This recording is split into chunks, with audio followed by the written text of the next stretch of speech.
بسم اللہ الرحمن الرحیم رب اشرح لی صدری ویسر لی امری واحلل عقدۃ من لسانی یفقہوا قولی رضیت باللہ ربا وبالاسلام دینا وبمحمد صلی اللہ علیہ وسلم نبیا ورسولا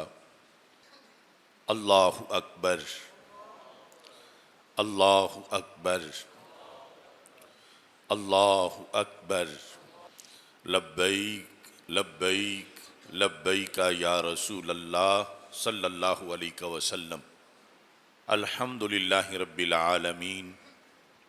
والصلاة والسلام علی خاتم النبیین سید الرسل وخاتم المعصومین وعلی آلہ واصحابہ اجمعین اما بعد فاعوذ باللہ من الشیطان الرجیم بسم اللہ الرحمن الرحیم الا بذکر اللہ تطمئن القلوب صدق اللہ العظیم وصدق رسولہ النبی الکریم الامین ان اللہ وملائکتہ یصلون علی النبی یا ایہا الذین آمنوا صلوا علیہ وسلموا تسلیما الصلاۃ والسلام علیک یا سیدی یا رسول اللہ وعلی آلک واصحابک یا سیدی یا حبیب اللہ الصلاۃ والسلام علیک یا سیدی یا خاتم النبیین وعلی آلک واصحابک یا سیدی یا خاتم المعصومین مولاي صل وسلم دائما ابدا على حبيبك خير الخلق كلهم منزه عن شريك في محاسنه فجوهر الحسن فيه غير منقسم محمد تاج رسل الله قاطبة محمد صادق الاقوال والکلم محمد ذکرہ روح لانفسنا محمد شکرہ فرد علی الامم رب صل وسلم دائما ابدا علی حبیبک خیر الخلق کلہم خدایا بحق بنی فاطمہ کہ بر قول ایماں کنی خاتمہ اگر دعوتم رد کنی ور قبول منو دستو دامان آل رسول صلی اللہ علیہ وسلم اللہ تبارک و تعالی جل جلالہ وعم نوالہ واتم برہانہ وعظم شانہ وجل ذکرہ وعز اسمہ کی حمد و ثنا اور حضور سرور کائنات مفخر موجودات زینت بزم کائنات دستگیر جہاں غم گسار زماں سید سروراں حامی بے کساں قائد المرسلین خاتم النبیین والمعصومین احمد مجتبیٰ جناب محمد مصطفیٰ صلی اللہ علیہ وعلی آلہ واصحابہ وبارک وسلم کے دربار گہربار میں ہدیہ درود و سلام عرض کرنے کے بعد السلام علیکم ورحمۃ اللہ وبرکاتہ۔ رب ذوالجلال کے فضل اور توفیق سے مرکز صراط مستقیم جامع مسجد رضا مجتبیٰ گوجرانوالا میں جمعۃ المبارک کے موقع پر ہماری گفتگو کا موضوع ہے لفظ ذکر کے قرآنی معانی۔ لفظ ذکر ہم اگر سوچیں تو جب سے ہم نے ہوش سنبھالا ہے یہ لفظ ہماری بولی میں موجود ہے، پنجابی بولیں یا اردو بولیں یا فارسی جو اس علاقے میں بولی جاتی رہی ہیں، اور قرآن مجید برہان رشید میں بھی لفظ ذکر بار بار آیا ہے۔ آج ہمارا موضوع یہ ہے کہ جو ہم جس معنی میں لفظ ذکر کو استعمال کرتے ہیں، ایک تو کثرت سے کہ فلاں بندہ اللہ کا ذکر کر رہا ہے، یا فلاں نے گفتگو کرتے ہوئے فلاں کا ذکر کیا، تو قرآن مجید میں جب اس لفظ کو استعمال اس کا دیکھتے ہیں تو 16 معانی میں لفظ ذکر کو ذکر کیا گیا ہے، اور جن جن آیات کا میں تذکرہ کروں گا اور وہاں جس معنی کا ذکر کروں گا، ذکر کے جس معنی کا، تو اس کا یہ مطلب نہیں کہ اس معنی کے سوا کوئی اور معنی کیا نہیں جا سکتا، اور معنی کی بھی گنجائش موجود ہے، لیکن یہ جو تنوع ہے یہ قرآن مجید قرآن رشید کی بلاغت ہے اور جامعیت ہے کہ ایک لفظ سے کتنے معنی رب ذوالجلال نے اپنے کلام میں مراد لیے ہیں۔ سب سے پہلے ذکر سے مراد ہے ذکر باللسان، زبان کا ذکر، اور مذکور کون ہے؟ اللہ کی ذات۔ تو جس طرح سورہ بقرہ میں ہے آیت نمبر 200، خالق کائنات جل جلالہ ارشاد فرماتا ہے فَإِذَا قَضَيْتُم مَنَاسِكَكُمْ، جب تم حج کے مناسک ادا کر لو، فَاذْكُرُوا اللَّهَ، اللہ کا ذکر کرو، كَذِكْرِكُمْ آبَاءَكُمْ، جس طرح تم جاہلیت کے زمانے میں اپنے آبا کا یہاں ذکر کرتے تھے، او اشد ذکرا، یا اس سے بھی شدید یعنی بلند آواز میں اللہ کا ذکر کرو۔ تو یہاں ذکر قلب نہیں بلکہ ذکر باللسان ہے، اور ذکر سے مراد اللہ کا ذکر ہے، یعنی اللہ کو یاد کرنا، زبان کے ساتھ یاد کرنا۔ فَاذْكُرُوا اللَّهَ كَذِكْرِكُمْ آبَاءَكُمْ، یعنی اس وقت جو صحابہ موجود تھے اور آیت نازل ہوئی کہ تم اپنے پہلے دور میں جس طرح جو جاہلیت کا حج تھا اپنے آبا کا یہاں پر ذکر کرتے تھے، تو اب اللہ کا ذکر کرو، کذکرکم آباءکم، جس طرح تمہارا ذکر کرنا تھا اپنے آبا کو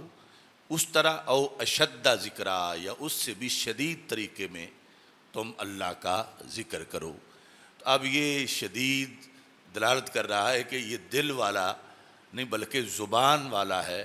اگرچہ مومن جب زبان سے ذکر کرتا ہے تو دل بھی اس کی طرف متوجہ ہوتا ہے، اور متوجہ کرنا مقصد بھی ہے۔ اس کے بعد ذکر کا دوسرا معنی ہے ذکر بالقلب، دل یاد الہی کے اندر لگا دینا۔ زبان لگانا آسان ہے، دل کو لگانا مشکل ہے۔ زبان پر بندے کا کنٹرول جتنا ہے اتنا دل کے خیالات پر کنٹرول نہیں ہے، لیکن پھر بھی یعنی وہ خیالات بندے کے کنٹرول کے اندر آ سکتے ہیں کہ بندہ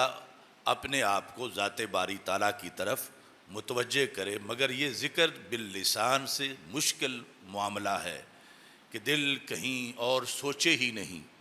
اور اللہ ہی کی طرف دل جو ہے وہ متوجہ رہے۔ تو قرآن مجید برہان رشید میں آل عمران سورہ کے اندر 135 آیت جو ہے اس میں ہے والذین اذا فعلوا فاحشۃ، وہ لوگ جب وہ کسی بے حیائی یا گناہ کا ارتکاب کریں، اور ظلموا انفسہم، یا اپنی جانوں پہ ظلم کر بیٹھیں مسلمانوں میں سے، تو ان کا وتیرہ کیا ہے؟ فرمایا اگر ان سے ایسی کوئی گڑبڑ ہو جائے، ذکر اللہ، وہ اللہ کو یاد کرتے ہیں، اور اللہ کو یاد کر کے فاستغفروا لذنوبہم، اللہ سے پھر اپنے اس گناہ کی مغفرت طلب کرتے ہیں۔ تو یہ گناہ کے بعد کوئی چھوٹا موٹا بندے سے کچھ بھی ہو تو اس کے بعد دل میں اللہ کا خوف، اس کو ذکر اللہ سے تعبیر کیا گیا کہ وہ اللہ کا خوف محسوس کرتے ہیں، پہلے خوف محسوس کرتے ہیں اور پھر زبان سے استغفر اللہ کہتے ہیں کہ رب میں تو اسے مغفرت طلب کرتا ہوں، تو یہ ہے ذکر قلب،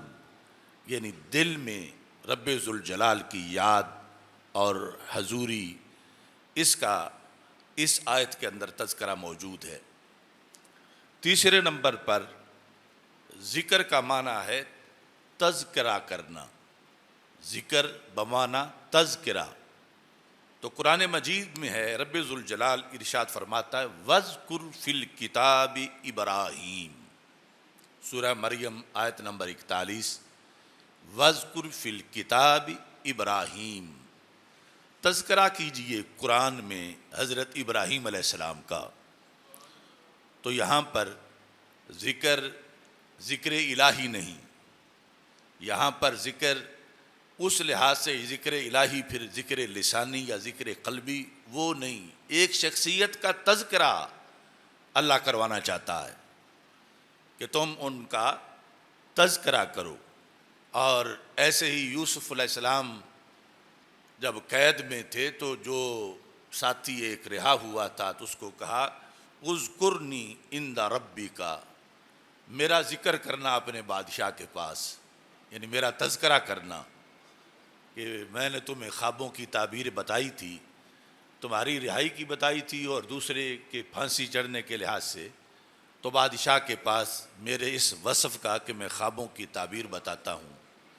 اس بات کا تذکرہ اور ذکر کرنا۔ چوتھے نمبر پر ذکر بمعنی خبر ہے، ذکر بمعنی خبر۔ قرآن مجید میں وَيَسْأَلُونَكَ عَنْ ذِي الْقَرْنَيْنِ، محبوب وہ لوگ آپ سے ذوالقرنین کے بارے میں پوچھتے ہیں، قُلْ سَأَتْلُو عَلَيْكُمْ مِنْهُ ذِكْرًا، کہ کچھ وقت بعد میں تمہیں اس کی خبر دوں گا کہ وہ کون تھا، اور اس کے بارے میں جو معلومات ہیں جو ویسے ایک تاریخ کا موضوع ہے، تو یہاں پر ذکرہ بمعنی خبرہ ہے کہ قل سأتلو علیکم، تم پر میں تلاوت کروں گا، میں کروں گا کیا، منہ ذکرہ، ان ذوالقرنین کے بارے میں جو خبر ہے وہ تمہیں میں پڑھ کے سناؤں گا اور اس کے بارے میں تمہیں باخبر کروں گا۔ تو یہ سورہ کہف میں آیت نمبر 83 کے اندر ذکر بمعنی خبر ہے۔ ایسے ہی 5ویں نمبر پر ذکر بمعنی واعظ ہے، یعنی جو مثلا میں تقریر کر رہا ہوں تو واعظ کو بھی ذکر کہتے ہیں۔ قرآن مجید برہان رشید میں سورہ انعام میں ہے فَلَمَّا نَسُوا مَا ذُكِّرُوا بِهِ، جب وہ بھول گئے اس چیز کو جس کی ان کو نصیحت کی گئی تھی، جس کا انہیں واعظ کیا گیا تھا، جو نبیوں کی طرف سے انہیں پڑھائی گئی تھی، یہ ہے تذکیر، واعظ و نصیحت، پند و نصائح۔ تو انبیاء علیہ السلام یعنی ان قوموں کے نبیوں نے جو انہیں واعظ کیا تھا، جب وہ بھول گئے تو کیا ہوا؟ اللہ تعالیٰ ارشاد فرماتا ہے فتحنا علیہم ابواب کل شیء، ہم نے ان پر ہر شے کے دروازے کھول دیے۔ اس پر پہلے تفصیلی ایک موضوع گزر چکا ہے کہ یعنی یہ سمجھنا کہ فلاں کے پاس بڑے خزانے ہیں، ٹرمپ کے پاس، تو یہ اس کی دلیل نہیں کہ وہ کامیاب بھی ہے۔ کچھ لوگوں کو رزق دیتا ہے ان کی عبادت کی وجہ سے، اور کچھ لوگوں کو نوازتا ہے ان کی غفلت کی وجہ سے۔ یہ استدراج ہوتا ہے، ان کی باغ ڈھیلی چھوڑی جاتی ہے۔ ویسے تو اے لو ان اہل القری آمنوا واتقوا، اگر بستیوں والے ایمان لاتے اور تقوی اختیار کرتے تو ہم ان کے لیے خزانے کھول دیتے۔ یہ خزانے کھولنے ہیں انعام کے طور پر، اور ادھر فرما فلما نسوا ما ذکروا بہ، جو انہیں سبق پڑھایا تھا جب وہ بھول گئے تو پھر فتحنا علیہم ابواب کل شیء، ہم نے ان پر ہر شے کے دروازے کھول دیے۔ تو یہ اب نہیں ہے کہ رب نے ان کی ان کا بازو پکڑا ہوا ہے، جو پنجابی میں کہتے ہیں باں پھدی، بلکہ یہ رزق آزمائش ہے، اور ان کے لیے قیامت کے دن یہ جو آج انہیں ڈھیلا چھوڑا گیا ہے، کل اسی پر ان کو عذاب ملنے والا ہے۔ تو یہاں بھی دروازے کھولے گئے، لیکن اس پر یہ کھولنا دروازوں کا یہ رحمت نہیں بلکہ یہ زحمت ہے، اور ان کے لیے باعث عذاب ہے آخرت کے لحاظ سے۔ اگرچہ دنیا میں یعنی جو رب کے باغی ہیں، اسلام کے دشمن ہیں، ان کے پاس کتنے خزانے کیوں نہ ہوں، یہ خزانے اللہ فرماتا ہے وہ ہمارے پیغام کو بھول گئے جو نبیوں نے دیا تھا اس وقت کی بات، تو ان بھولے ہوئوں کے لیے دروازے کھلے، تو آج جو بھولے ہوئے ہیں ان کے لیے بھی رب دروازے کھول دیتا ہے۔ یہ کوئی غریب صوفی یہ نہ سمجھے کہ میں تہجد بھی پڑھتا ہوں اور 5 نمازیں بھی پڑھتا ہوں اور روزے بھی رکھتا ہوں، لیکن یہ ساتھ والا شرابی ہے، اس کا تو کاشانہ ہے اور میری کٹیا ہے۔ تو یہ معیار نہیں اسلام میں، یعنی راضی اللہ کس پر ہے وہ ان دلائل کی روشنی میں ہے کہ کٹیا والے کا جو اللہ کے ہاں مقام ہے وہ اس کا نہیں، جو باغی ہے اس کو جو ملا ہے وہ اس نتیجے میں ہے کہ وہ بھول چکا ہے، اور اس کو پھر رب نے اس کی باغ ڈھیلی چھوڑی ہے کہ کہاں تک تو جاتا ہے، اور پھر وہی چیزیں اس کے لیے عذاب بن جاتی ہیں۔ آیت کے اگلے حصے میں اس کا تذکرہ موجود ہے۔ تو یہاں پر جو لفظ ذکر ہے وہ واعظ، نصیحت اور درس اور پیغام حق اس کے معنی میں ہے۔ چھٹے نمبر پر لفظ ذکر وحی کے معنی میں ہے۔ سورہ صافات میں ہے فالتالیات ذکرا، تلاوت کرنے والیاں، کس کی؟ ذکرا، وحی کی۔ وحی کی، چونکہ فرشتے بھی مؤنث شمار ہوتے ہیں عربی گرامر کے لحاظ سے، تو ذکر یعنی وحی کو پڑھنے والیاں یا وحی کو پڑھنے والے فرشتے، تو یہاں پر لفظ ذکر وحی کے معنی میں ہے۔ 7ویں نمبر پر لفظ ذکر سے مراد ہے قرآن مجید۔ تو سورہ انبیاء میں آیت نمبر 50 ہے، اللہ فرماتا ہے وَهَذَا ذِكْرٌ مُبَارَكٌ، یہ اشارہ ہے قرآن کی طرف، هَذَا ذِكْرٌ مبارک، کہ یہ جو قرآن ہے یہ کیا ہے؟ ذکر مبارک ہے۔ تو یہاں پر قرآن مجید برہان رشید کو ذکر کہا گیا۔ 8ویں نمبر پر ذکر سے مراد اہل تورات، یعنی خود ذکر سے مراد تورات، زبور، انجیل اور صحائف۔ تو جس وقت رب ذوالجلال نے سورہ نحل میں فرمایا، آیت نمبر 43 ہے، اب تصور کرو جب قرآن اترا تھا اور ڈائریکٹ پہلے مخاطب یعنی اس وقت معاشرے میں جو لوگ تھے صحابہ کے علاوہ جن کو ان کے مختلف سوالوں کے جواب دیے جا رہے تھے، انہیں سمجھایا جا رہا تھا، تو وہ سب سے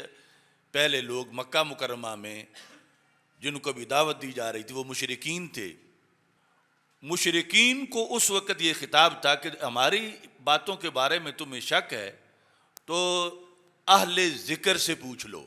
اہل ذکر یعنی جو پہلے اس معاشرے میں یہود موجود ہیں، نصارہ موجود ہیں، جن کے پاس تورات ہے، جن کے پاس انجیل ہے، زبور ہے، تو ان سے تم سوال کر لو۔ اب آج ہم تقریر کرتے ہوئے جب بتاتے ہیں تو ظاہر ہے کہ اب اہل ذکر علماء ہیں، صوفیاء ہیں، کہ ان سے پوچھ لو، تمہارے پاس موجود ہیں جو سوال تم نے کرنا ہے۔ اور اس وقت اولین جو اس کا معنی تھا وہ اہل ذکر کتاب والے تھے، وہ کتاب جو تورات تھی، زبور تھی اور انجیل۔ ان کنتم لا تعلمون، اگر تم نہیں جانتے تو پھر اہل ذکر سے پوچھو۔ 9ویں نمبر پر ذکر بمعنی شرف ہے۔ اللہ تعالیٰ نے قرآن مجید میں ارشاد فرمایا وَإِنَّهُ یہ قرآن لذکر اللہ کا والی قومی کا، محبوب آپ کے لیے بھی شرف ہے اور آپ کی قوم کے لیے بھی شرف ہے کہ دنیا بھر کی اقوام اپنی بولی جدا ہوتے ہوئے بھی محتاج ہوں گے کہ اسے بولی میں ہی پڑھیں. تو یہ اور کسی لینگویج کا شرف نہیں، یہ اسی عربی کا شرف ہے. تو فرما انہو، میرے محبوب، یہ لذکر اللہ کا والے قومی کا، قوم ہے قریش، یعنی قریش کو تو خوش ہونا چاہیے کہ ان کی بولی میں رب کا آخری پیغام آیا ہے. تو یہ بہت بڑا ان کی قوم کے لیے شرف ہے. اور پھر انبیاء علیہ السلام میں ہمارے آقا حضرت محمد مصطفیٰ صلی اللہ علیہ وسلم کے لیے یہ شرف ہے کہ وہ کتاب آپ پہ نازل ہوئی کہ جس کے بعد پھر کسی کتاب کی کوئی گنجائش باقی نہیں رہی، اور اللہ کا آخری پیغام وہی قرآن مجید ہے. تو یہاں شرف کے معنی میں اس کو استعمال کیا گیا. 10ویں نمبر پر اطاعت کے معنی میں جو ہم آیت عمومی طور پر پڑھتے ہیں، اور فَاذْكُرُونِي أَذْكُرْكُمْ، تو اکثر یہی معنی کرتے ہیں کہ تم مجھے یاد کرو میں تمہارا چرچا کر دوں گا. جس طرح میں نے کہا کہ جو معنی اب جدا جدا ہیں، یہاں دیگر کی گنجائش باقی ہے. تو یہاں پر جو اولین عربی تفسیریں ہیں ان میں ہے کہ اس کا معنی اطیعونی اغفر لکم، تم میری اطاعت کرو میں تمہیں بخش دوں گا. یعنی فَاذْكُرُونِي أَذْكُرْكُمْ، میری اطاعت کرو میں تمہیں بخش دوں گا. تو یہاں پر ذکر بمانا اطاعت ہے کہ تم میری فرما برداری کرو، میری احکام مانو تو میں تمہیں بخش دوں گا. 11ویں نمبر پر ذکر بمانا بیان ہے. سورہ اعراف میں آیت نمبر 63 ہے. اللہ تعالیٰ ارشاد فرماتا ہے، یہ بھی مشرکین مکہ کو خطاب کرتے ہوئے جو قرآن کو اللہ کا کلام نہیں مان رہے تھے. تو اللہ تعالیٰ نے فرمایا اوا عجبتم، کیا یہ تمہیں عجیب لگا، ان جاءکم ذکر من ربکم، کہ تمہارے پاس تمہارے رب کی طرف سے بیان آیا ہے، یہ تمہیں عجیب لگا. تو رب ذوالجلال نے یہاں جو لفظ ذکر ہے وہ بیان کے معنی کے اندر استعمال کیا. 12واں معنی ذکر کا معنی ہے پنجگانہ نمازیں. اللہ تعالیٰ سورہ بقرہ میں ارشاد فرماتا ہے، یعنی وہ حالات جب جنگ ہو رہی ہو تو اس وقت کیسے نماز پڑھنی ہے، اور صلاۃ خوف جس کو کہتے ہیں، اور پھر جب امن ہو جائے تو پھر کیسے پڑھنی ہے. تو وہاں اللہ تعالیٰ فرماتا ہے فَإِذَا أَمِنْتُمْ، جب تم امن کے ماحول میں آ جاؤ،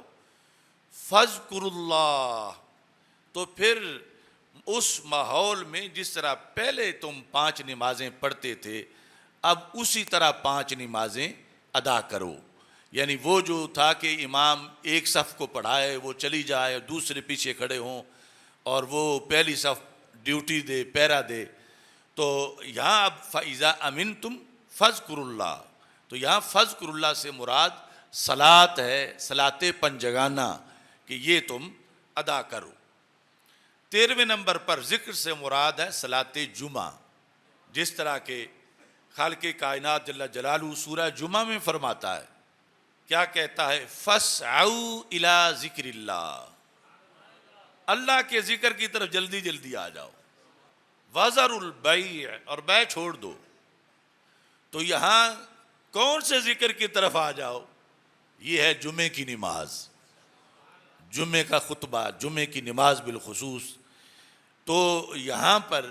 ہے لفظ ذکر ہی، لیکن اس کا معنی جو ہے وہ ہے نماز جمعہ. ایسے ہی 14ویں نمبر پر ذکر جو ہے وہ نماز عصر کے معنی میں ہے. تو قرآن مجید میں ہے سورہ صاد میں، انی احببت حب الخیر عن ذکر ربی، میں نے محبت کی، محبت خیر، اور اس کی وجہ سے ان ذکر ربی، میری اثر کی نماز رہ گئی. تو ذکر ربی سے مراد یہاں اور کوئی چیز نہیں سوائے نماز اثر کے. یہ جو تذکرہ وہاں پر پہلے ایک رسول صلی اللہ علیہ وسلم کا ہو رہا ہے قرآن مجید میں. اس کے بعد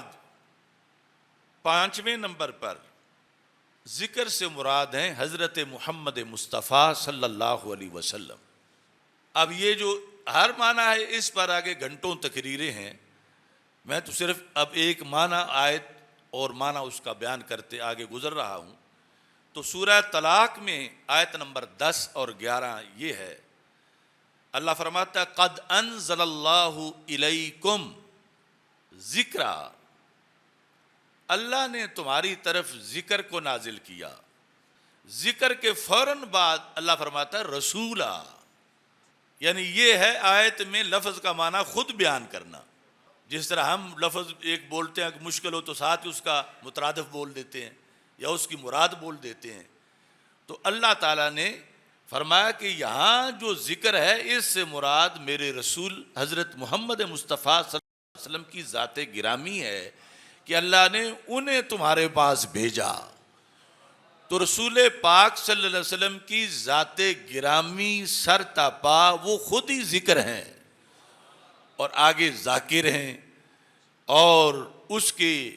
ساتھ ساتھ پھر تعلیمات ہیں ہر حالت کی. لعمرو کا پھر پوری عمر کی قسم ہے. تو یہ وہ ہستی ہیں کہ جن کی ذات کو ہی رب ذوالجلال نے لفظ ذکر سے تعبیر کیا ہے، اور قرآن مجید میں پہلے آپ کو ذکر کہہ کے پھر تفسیر بیان کر دی کہ اس ذکر کا معنی اور نہیں. اے قریش مکہ اور اس وقت جو مسلمان ہو چکے ہو، تمہاری طرف اللہ نے ذکر یعنی رسول پاک صلی اللہ علیہ وسلم کو بھیجا. تو یہ جو آیات ہیں ان میں اب ذکر کا ایک معنی یہ بھی ہے کسی کا برا تذکرہ کرنا. باقی سب اس میں مشترک تھے، جتنے بولے ہیں کہیں نہ کہیں ضرور ان میں یہ جہت ہے کہ خیر کا تذکرہ، خیر کا ذکر، خیر والی کتاب، خیر والے رسول صلی اللہ علیہ وسلم. تو یہ جو سورہ انبیاء ہے اس کی آیت نمبر 60 ہے. جس وقت حضرت ابراہیم علیہ السلام تابڑ توڑ تقریریں کر رہے تھے بتوں کے خلاف، اور معاشرے میں بت پرستی تھی، اور وہ اس سے واقف تھے کہ یہ بندہ ہمارے بتوں کو اور بت پرستوں کو شدید تنقید کرتا ہے ان پر. تو وہ میلے پہ گئے ہوئے تھے، تو حضرت ابراہیم علیہ السلام نے بت توڑے اور کلاڑا بڑے کے کندھے پہ رکھ دیا. یہ سب قرآن مجید میں ذکر ہے. تو جب انہوں نے آ کے دیکھا کہ ہمارے تو بت جو ہیں وہ ٹوٹے ٹوٹے ہوئے پڑے ہیں اور بڑے کے کندھے پہ کلاڑا ہے، تو ڈھونڈنے لگے کہ یہ کیا کام کس نے ہے. تو یہاں اللہ فرماتا ہے قالو، انہوں نے کہا، بت پرستوں نے اپنے بتوں کو ٹکڑے ٹکڑے دیکھ کر انہوں نے کہا سمعنا فتى یذکرہم یقال لہ ابراہیم، کہ ہمارے معاشرے میں ایک بندہ ہے جو زبانی طور پر پہلے ان کے خلاف تقریریں کرتا تھا، آج یہ اسی کا کام ہے اور اس کو ابراہیم کہا جاتا. یقال لہ ابراہیم، لفظ کیا انہوں نے بولے سمعنا فتى، ایک نوجوان ہے ہم نے اس کو سنا، یذکرہم، وہ بتوں کو برا بھلا کہتا تھا. یعنی ہوں حضرت ابراہیم علیہ السلام اور بات ہو بتوں کی، تو اب کیا یہاں ذکر کا وہ معنی ہوگا جو ذکر الہی کا معنی ہے؟ تو ان بت پرستوں نے کہا کہ ابراہیم ان کے خلاف بولتے تھے، ان کی تذلیل کرتے تھے، ان پر تنقید کرتے تھے، اور ان کو ان کی برائی کرتے تھے، انہیں برا کہتے تھے. اب ہے لفظ ذکر مگر مراد کیا ہے؟ بتوں کو برا کہنا. تو اب کتنا زمین و آسمان کا فرق ہے معنی میں. دوسری طرف لفظ ذکر ہے اللہ کی تسبیح کرنا، اللہ کی حمد بیان کرنا، اور یہ کہ حضرت ابراہیم علیہ السلام کے بارے میں بت پرستوں نے کہا کہ وہ وہی مخالف جو پہلے زبان سے ان کو برا کہتا تھا، آج پھر اسی نے کلہاڑا پکڑا اور اسی نے ان کے ٹکڑے ٹکڑے کیے، اس کو ابراہیم کہا جاتا ہے۔ تو یہاں پر اب تراجم میں اعلیٰ حضرت رحمۃ اللہ علیہ نے بھی کہا کہ جو بتوں کو ان کو جو برا کہنے والا تھا، اور اس کے سوا ترجمہ کوئی اور ہو نہیں سکتا، کیونکہ حضرت ابراہیم علیہ السلام کوئی بتوں کی ستائش نہیں کرتے تھے، تحسین نہیں کرتے تھے، بلکہ ان کی حد درجہ مذمت کرتے تھے۔ تو اب اس کو دیکھ کر پھر اس کا ذکر کا معنی کرنا ہوگا۔ تو یہ 16 معنی جو ہیں، ان میں پھر آگے یہ ہے کہ قرآن مجید برہان رشید میں جب ان کا تذکرہ ہے تو مثلا اللہ کا ذکر، تو اس سے قرآن کے مطابق بندے کو کیا ملتا ہے؟ تو سورہ جمعہ میں ہے آیت نمبر 10، اللہ تعالیٰ فرماتا وَاذْكُرُوا اللَّهَ كَثِيرًا، اللہ کا کثرت سے ذکر کرو، کیوں؟ لَعَلَّكُمْ تُفْلِحُونَ، تاکہ تم کامیاب ہو جاؤ۔ کامیابی کا راز ہر کوئی پوچھتا ہے، تو اللہ تعالیٰ فرماتا ہے وَاذْكُرُوا اللَّهَ كَثِيرًا، اللہ کا کثرت سے ذکر کرو، لَعَلَّكُمْ تُفْلِحُونَ، تاکہ تم کامیاب ہو جاؤ۔ اور اسی طرح رب ذوالجلال مطلق ذکر جو ہے یا مقید ذکر، ان کے لیے بھی خالق کائنات جل جلالہ یہی لفظ ذکر بول کر، مثلا صبح و شام کا ذکر، اس کے لیے بھی لفظ ذکر استعمال کیا، اور ساتھ بکرۃ و اصیلا، اور دوسری طرف مطلقاً کسی وقت کا، اس کے لیے بھی لفظ ذکر ہی صبح و شام کے لحاظ سے یا ہر وقت کے لحاظ سے اس کو استعمال کیا۔ پھر یہ ہے کہ ذکر کس چیز کا علاج ہے، ذکر سے کس بیماری کا علاج ہوگا؟ تو اللہ تعالیٰ فرماتا ہے قرآن مجید برہان رشید میں کہ ذکر کرو وَلَا تَكُن مِّنَ الْغَافِلِينَ، غافل نہ بنو، غافلوں میں سے تمہارا شمار نہ ہو۔ تو جو چیز بندے کو غافلوں کی لسٹ سے نکالتی ہے وہ ذکر الہی ہے۔ اللہ تعالیٰ نے قرآن مجید برہان رشید میں اس انداز میں اس کو بیان کیا۔ ایسے ہی ہر بندہ خسارے سے بچنا چاہتا ہے، تو اللہ تعالیٰ ارشاد فرماتا ہے سورہ احزاب میں آیت نمبر 35 ہے کہ انسان جو ہے، بالخصوص جو سورہ منافقین کی آیت نمبر 9 ہے، اللہ تعالیٰ ارشاد فرماتا ہے یا ایھا الذین آمنوا لا تلہکم اموالکم ولا اولادکم عن ذکر اللہ، اے ایمان والو تمہارے مال اور تمہاری اولادیں تمہیں ذکر الہی سے غافل نہ کریں۔ یعنی مال رکھنا، مال ہونا کبھی نہیں، ایسے اولاد ہونا فضل الہی ہے، لیکن یہ چیزیں تمہیں ذکر الہی سے نہ روکیں اور ان کی وجہ سے تم غفلت میں نہ پڑ جاؤ۔ تو خالق کائنات ارشاد فرماتا ہے وَمَن يَفْعَلْ ذَلِكَ، کہ جو اہل و عیال میں ہی مگن ہے اور اپنے مال اور کاروبار میں ہی مگن ہے، تو اللہ تعالیٰ ارشاد فرماتا ہے وَمَن يَفْعَلْ ذَلِكَ فَأُولَٰئِكَ هُمُ الْخَاسِرُونَ، منع کیا کہ اولاد اور اموال میں تم لہو میں نہ پڑ جاؤ، اللہ کا ذکر کرو، اور اگر تم لہو میں پڑ گئے، اولاد اور مال کی وجہ سے ذکر تم نے چھوڑ دیا، تو یہ وہ لوگ ہیں جو خسارہ پانے والے ہیں، یہ کامیابی والے نہیں۔ کامیابی والے وہ ہیں جن کو رب ذوالجلال نے ذاکرین اور ذاکرات بنایا ہے۔ رب ذوالجلال نے قرآن مجید برہان رشید میں ذکر کا انعام بیان کرتے ہوئے سورہ احزاب میں آیت نمبر 35 میں یہ ارشاد فرمایا، جس آیت کا آغاز یہاں سے ہوتا ان المسلمین والمسلمات، یہ طویل آیت ہے، آگے جا کے والذاکرین اللہ کثیرا والذاکرات، وہ مومن جو اللہ کا کثرت سے ذکر کرتے ہیں، اور وہ مومنات جو اللہ کا کثرت سے ذکر کرتی ہیں. یعنی عمومی طور پر تو مذکر میں ہی مؤنث کو شامل کیا گیا ہے. اقیم الصلاۃ صیغہ مذکر کا ہے، مگر حکم عورتوں کو بھی ساتھ ہی ہے کہ نماز قائم کرو. تو یہاں پر عورتوں کا علیحدہ صیغے میں ذکر کیا، وہ ہے والذاکرات، مذکر ہیں ذاکرین، اور ذاکرات یعنی وہ مومنات جو اللہ کا ذکر کرنے والی ہیں. اعد اللہ لہم مغفرۃ واجرا عظیما، ان کے لیے اللہ نے مغفرت تیار کی ہوئی ہے. یعنی ماضی میں وہ تیار کر چکا ہے. وہ ماضی جب قرآن اترا تھا تو اس سے پہلے کا ماضی. اعد اللہ لہم مغفرۃ واجرا عظیما، چونکہ وہ ازلی ہے، ابدی ہے، اور اس نے جنت کو پیدا کر رکھا ہے، اور جو لوگ ذکر کرنے والے ہیں ان کے لیے اس نے مغفرت بھی تیار کر رکھی ہے، اور مغفرت کے ساتھ ساتھ اجر عظیم بھی ان کے لیے تیار کر رکھا ہے. ایسے ہی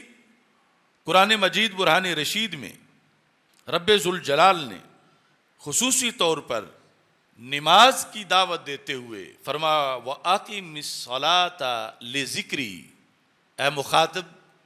اور خصوصی طور پر سب سے پہلے رسول اکرم صلی اللہ علیہ وسلم کو خطاب تھا کہ میرے ذکر کی ویسے تو کئی صورتیں ہیں، یعنی ہزاروں طریقوں سے اللہ کا ذکر کیا جا سکتا ہے، لیکن اللہ کا سب سے بڑا ذکر وہ ہے جو بشکل نماز کیا جائے. اقیم الصلاۃ لذکری، میرے ذکر کی غرض کے لیے نماز پڑھو. یعنی نماز کی جو شیپ ہے، ہیئت ہے، رکوع اور سجدہ ہے، قیام اور قعدہ ہے، یعنی ان میں جو کیا ہوا ذکر ہے، اللہ تعالیٰ فرماتا ہے یہ بہترین ہے اذکار میں سے، کہ اس حالت میں قیام کرتے ہوئے، رکوع کرتے ہوئے، سجدہ کرتے ہوئے اور قعدہ کرتے ہوئے، یہ جو اس سب میں اللہ کا ذکر ہے. تو فرمایا کہ مجموعہ اذکار نماز ہے. تو یعنی ایسا نہیں ہے کہ کوئی کہے کہ نماز کی تو ضرورت نہیں، میں ویسے ہی اللہ کا ذکر کرتا ہوں. تو اللہ تعالیٰ نے یہ وام جو آج کچھ لوگوں کو پڑھا اور انہوں نے نماز ترک کی اور دیگر دمالوں کو ذکر کہنے لگے، یا کوئی اور کسی شکل کو کہ جو بعض شکلیں تو خلاف شریعت بھی ہیں، تو اللہ تعالیٰ نے فرمایا کہ میرے ذکر کے لیے جو بہترین طریقہ ہے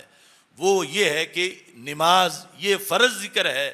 باقی مستحبات ہیں اور وہ سارے جائز ہیں. جس طریقے سے بھی حدیث میں مختلف اذکار کا ذکر ہے اور قرآن مجید میں مختلف اذکار کا ذکر ہے، لیکن مین یہ ہے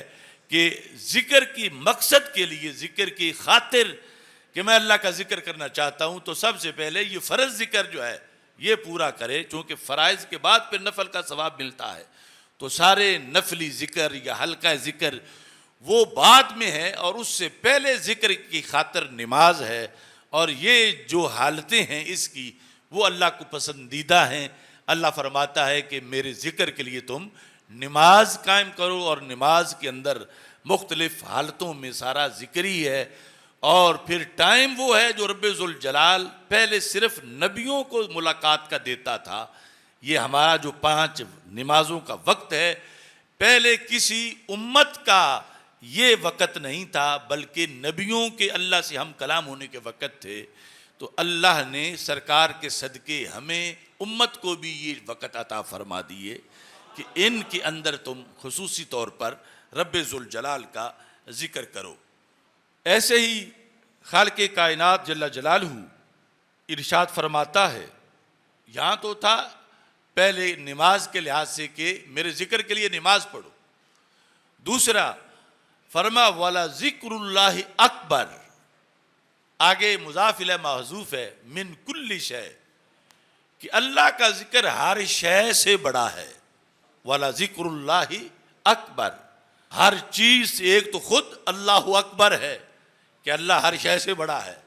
لیکن یہاں کا والا ذکر اللہ، اللہ کا ذکر بھی ہر شے سے بڑا ہے، یعنی اللہ کا ذکر جو ہے وہ اذکار کا سردار ہے۔ اور ایسے ہی قرآن مجید برہان رشید میں اللہ تعالیٰ نے یہ بھی فرمایا، اب وہ جو تسبیح لے کے نماز کے بعد ہم بیٹھ جاتے ہیں، اتنا پڑھ کے اٹھنا ہے یا یہ سارے بیٹھ جاؤ پڑھو، بعض جگہ وہ مختلف شمارے ہوتے ہیں، تو قرآن مجید برہان رشید میں ہے اللہ تعالیٰ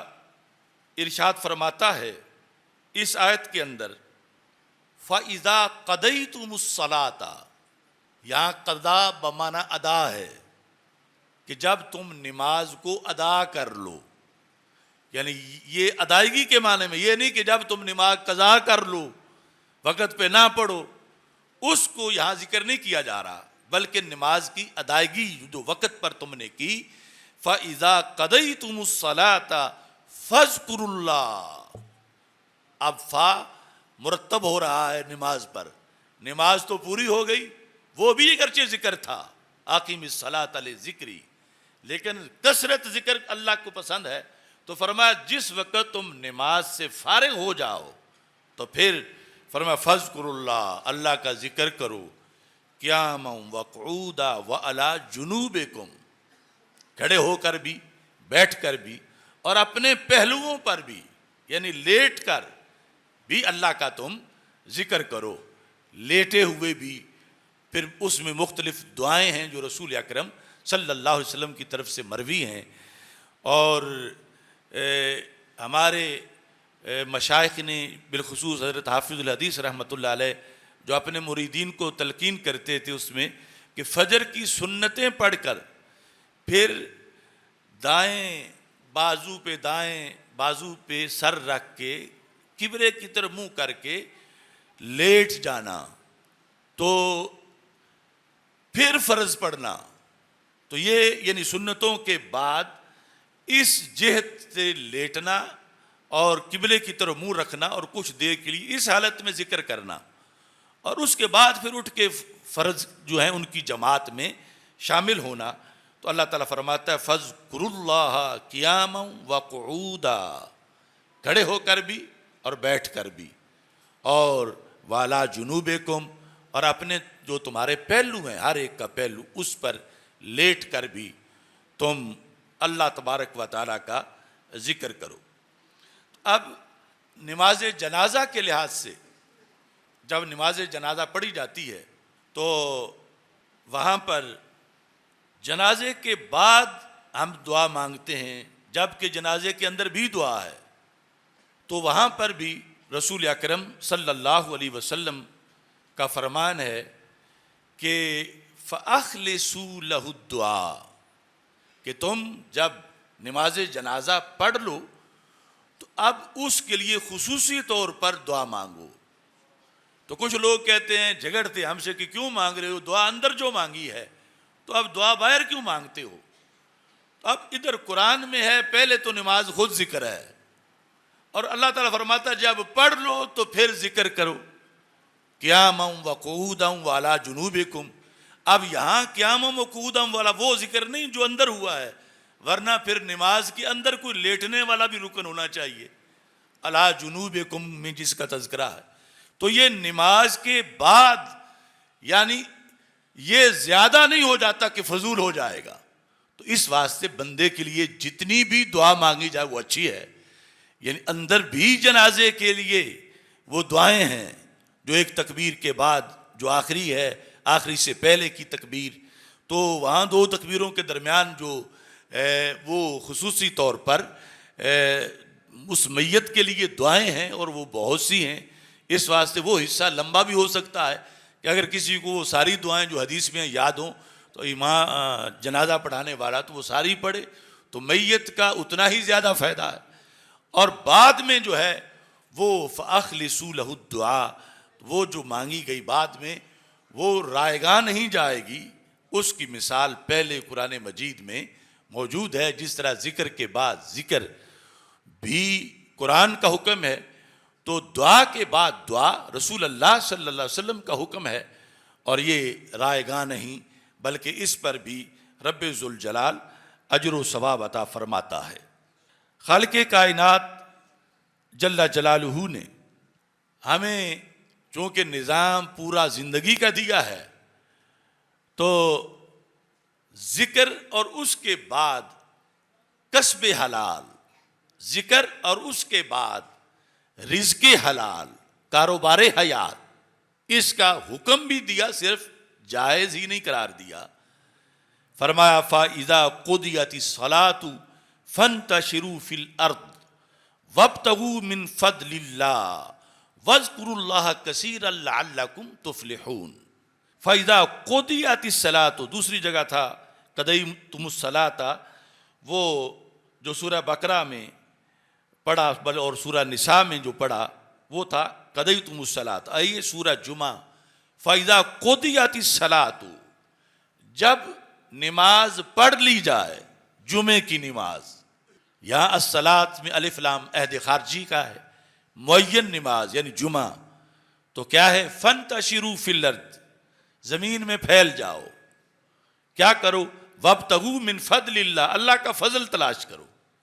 تو یہ اسلام میں رزق حلال کو بھی فضل خداوندی کہا گیا ہے، اس کی جد و جہد، اس کی کوشش، یعنی یہ بھی ایک ایسی چیز ہے جس پر اللہ انعام دیتا ہے۔ اللہ فرما رہا ہے کہ تم فضل خدا تلاش کرو۔ یہ اسلام کی برکت ہے کہ دوسروں کا کسی وقت نکلنا، جو ان کو اسلام میسر نہیں، وہ ان کی دنیا داری ہے، اور جو ہم جمعہ پڑھ کے دکانیں کھول لیں یا کسب حلال کے لیے کھیتوں میں چلے جائیں یا اور کسی جگہ، تو یہ دنیا داری بھی ہے، جنت کی تیاری بھی ہے، چونکہ اللہ کا حکم ہے کہ تم اللہ کا فضل تلاش کرو۔ تو یہاں جو کچھ پہلے کیا وہ بھی فضل ہی تھا، یعنی نماز بھی یقیناً اللہ کا فضل ہے۔ تو فرمایا یہ ہے مسلمانوں کی پانچوں گھی میں ہے، ادھر بیٹھے ہیں، خطبہ سن رہے ہیں، تقریر سن رہے ہیں، نماز پڑھ رہے ہیں، وہ بھی سارا فضل ہے، اور اس کے فضل ہونے میں کوئی شک نہیں، اور بعد والے کے فضل ہونے میں بھی کوئی شک نہیں، اگر وہ کاروبار شرعی طور پر حلال ہے، چونکہ اللہ تعالیٰ ارشاد فرما رہا ہے کہ تم وَابْتَغُوا مِنْ فَضْلِ اللَّهِ، اللہ کے فضل کو تم تلاش کرو، وَاذْكُرُوا اللَّهَ كَثِيرًا، اور اللہ کا ذکر کثرت سے کرو تاکہ تم کامیاب ہو جاؤ۔ اس کے ساتھ ساتھ کہ جو ذکر کرنے والے ہیں رب ذوالجلال نے ان کا تذکرہ کرتے ہوئے یہ ارشاد فرمایا قرآن مجید برہان رشید کے اندر سورہ آل عمران میں، ان فی خلق السماوات والارض، بے شک زمین و آسمان کو پیدا کرنے میں، واختلاف اللیل والنہار، اور رات اور دن کے بدلنے میں، کیا ہے لآیات لأولی الالباب، عقل والوں کے لیے بڑی نشانیاں ہیں، بے عقلوں کے لیے نہیں۔ یعنی شام کا آ جانا ایک تو یہ ہے کہ بس وقت دن تھا اب رات ہو گئی ہے، اللہ فرماتا ہے اس میں میرے ہونے پر بھی دلالت ہے، اور جب اندھیرا چھاتا ہے تو میری قدرت کو یاد کرو کہ میں کیسے دن لے جاتا ہوں، رات لے آتا ہوں، پھر رات بھیج دیتا ہوں، دن لے آتا ہوں۔ جو عقل مند ہے وہ اس میں ضرور مجھے یاد کرتا ہے کہ میں رب ہوں اور میرے حکم کے بغیر ایسا نہیں ہوتا۔ اور پھر یہ کون ہے اولی الالباب، عقل والے کون ہیں جن کے لیے آیات ہیں؟ فرمایا الذین یذکرون اللہ قیاما وقعودا وعلی جنوبہم، عقل والے وہ ہیں جن کے نزدیک ان موسموں کے بدلنے میں، سورج کے نکلنے میں، دن رات کے آنے جانے میں علامتیں ہیں۔ یہ کون ہیں؟ الذین یذکرون اللہ، وہ لوگ جو اللہ کا ذکر کرتے ہیں، کھڑے ہو کر بھی اور بیٹھ کر بھی اور اپنے پہلوؤں پر بھی۔ تو یہ یعنی آیات کا ایک گلدستہ آپ کے سامنے میں نے پیش کیا، تو اس میں یعنی اول سے آخر تک میرے لیے اور آپ کے لیے سبق ہی سبق ہے کہ رب ذوالجلال نے ہمیں کتنا خوش قسمت بنایا ہے کہ سب سے پہلے ذکر والی شرط ہم میں پائی گئی ہے. جب تک ایمان نہ ہو کوئی بندہ ذاکر نہیں بن سکتا، ذکر کرنے والا. ایمان ہو تو پھر یوں ہے جیسے وہ نماز کے لیے پہلے وضو ہے، اور وضو نماز کے لیے اتنا اہم نہیں جتنا ایمان اہم ہے ہر ذکر کے لیے. تو رب ذوالجلال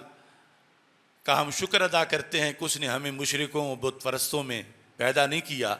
توحید پرستوں میں پیدا کیا اور ہمیں ذکر کی توفیق دی. رب ذوالجلال آخری گھڑی تک ہمیں ذاکر رکھے. وآخر دعوایا ان الحمد للہ رب العالمین.